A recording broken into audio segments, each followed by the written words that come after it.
जय श्री कृष्णा। श्रीमद् भागवत कथा में आपका स्वागत है।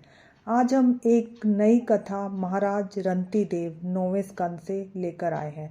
क्या आपने कभी सोचा है सच्ची भक्ति तथा सेवा कैसे आती है?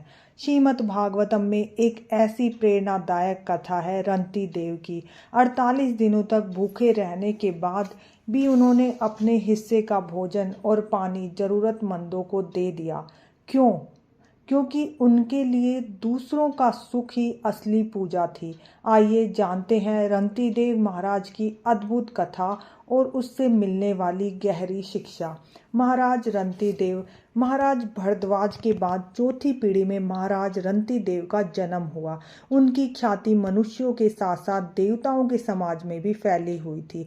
महाराज रंती देव ने कभी भी अपनी जीविका के लिए प्रयास नहीं किया, अपितु विधाता की इच्छा से उन्हें जो प्राप्त हो जाता वे उसी में पूरी तरह संतुष्ट रहते। चूंकि वे अपना सर्वस्व अपने अतिथियों को दे देते थे, इसलिए उन्होंने एवं उनके परिवार को अनेक कठिनाइयों का सामना करना पड़ा। इतना ही नहीं, जब रंती देव तथा उनकी पत्नी बच्चों का शरीर भूख प्यास से कांप रहा होता था, उस समय भी वे शांत बने रहते थे।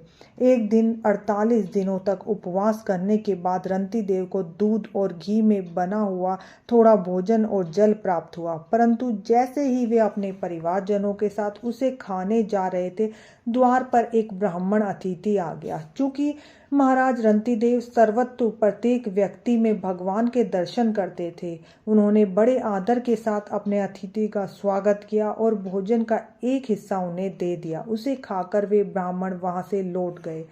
शेष बचे हुए भोजन को पुनः अपने परिवार वालों में बांटकर रंती देव अपने हिस्सा खाने के लिए बैठा ही था कि उनके घर एक शूद्र अतिथि आ गए। चूंकि रंती देव उस शूद्र में भी भगवान को देख रहे थे, उन्होंने उसे भी भोजन देकर संतुष्ट किया।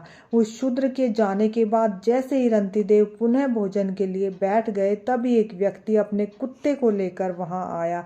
याचना करते हुए बोला, हे राजन, मैं और मेरा कुत्ता बहुत भूखा है, कृपया हमें खाने के लिए कुछ दीजिए। रंती देव ने उन्हें प्रणाम किया और जितना भी भोजन बचा हुआ था वह उन कुत्तों तथा उसके स्वामी को दे दिया।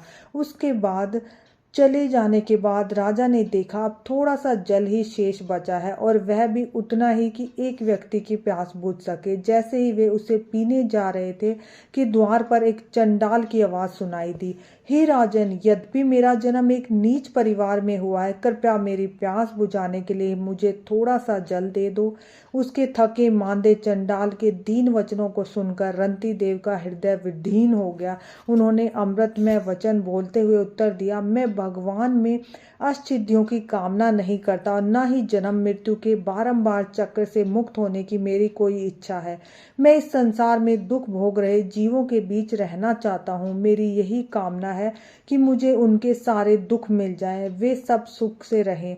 इस दीन चंडाल को यह जल देकर मैं समस्त भूख प्यास, थकान, देह कंपन, निराशा, दुख, शोक और मोह से पूरी तरह मुक्त हो गया हूँ। यद्यपि प्यास से पीड़ित महाराज रंती देव स्वयं मृत्यु के कागार पर थे, फिर भी वे करुणा हृदय होने के कारण निसंकोच वह जल उस चंडाल को दे दिया। उस समय ब्रह्मा जी, शिव जी, अन्य देवताओं ने अपना वास्तविक रूप प्रकट किया। राजा की परीक्षा लेने के लिए वे ब्राह्मण, शूद्र, कुत्ते के स्वामी, चंडाल के रूप में वेश बदलकर वहां आए थे। यद्यपि रंती देव चाहते तो उन देवताओं से मनचाहा वरदान मांग सकते थे, किंतु उनके हृदय में भौतिक इच्छा की लेश मात्र भी नहीं थी। उन्होंने अपने हृदय को भगवान विष्णु के चरण कमलों पर स्थापित करके उन सब देवताओं को प्रणाम किया।